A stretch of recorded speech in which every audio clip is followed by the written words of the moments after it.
Değerli katılımcılar, saygıdeğer konuşmacılar, basınımızın kıymetli temsilcileri, Kürdistanlı Sol Partiler Platformu tarafından düzenlenen Orta Doğu'daki gelişmeler ve Kürdistan meselesine etkileri başlıklı konferansımıza hepiniz hoş geldiniz. Orta Doğu'da son dönemlerde yaşanan önemli gelişmeler bölgenin siyasal dengelerini derinden etkilemektedir. Bu gelişmeler doğrudan doğruya ülkemiz Kürdistan üzerinde de etkiler yaratmaktadır. Kürdistan ve Kürt halkı, Türkiye'nin tarihinin belki de en kritik dönemlerinden birinden geçmektedir. Büyük fırsatlarla birlikte ciddi tehditlerle de karşı karşıyayız.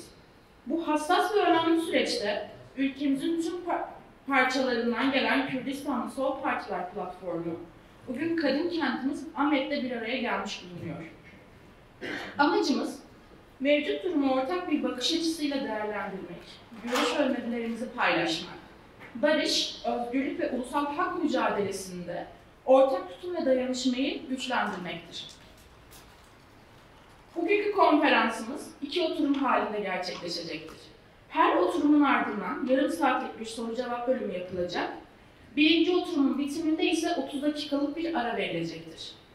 Değerli dostlar, sizlerin katkı ve sorularınızla bu önemli tartışmayı daha da zenginleştireceğinize inanıyoruz. Bir kez daha hepiniz hoş geldiniz.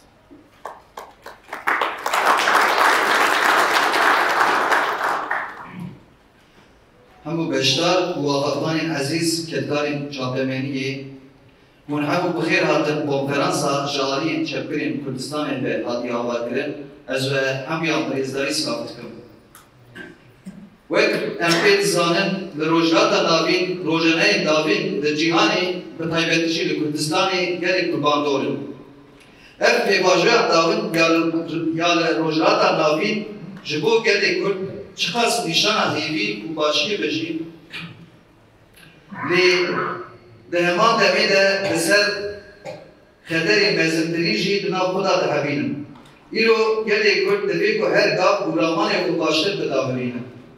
لوما ایرو جچار آلین کردستانی پارتیین چپری کرد لباجاری کنار آمد آلینگین هات با evdu. Alman camileri ki van mejarin grip empatiyeli ki hemfar bıkındes. Fikir uğramanın ku ve hemfar bıkın.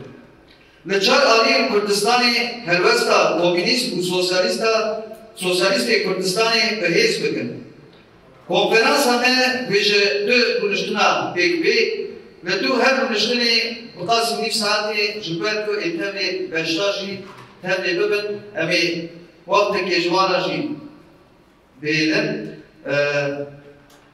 lepiş duruşuna yakın hemen saati namberi kebedeni. Em hevidarın ku tekariyan ve hevriyan ve ev konferansa girip zedetir vatedar u bedfre bebed. Leberi despekirina konferansı ez ve hemu kesan ve dokuynum rizgirtina hemu şehidin Kürdistan'ı u leçar aliye cihani şehidi Çin'a karkeran.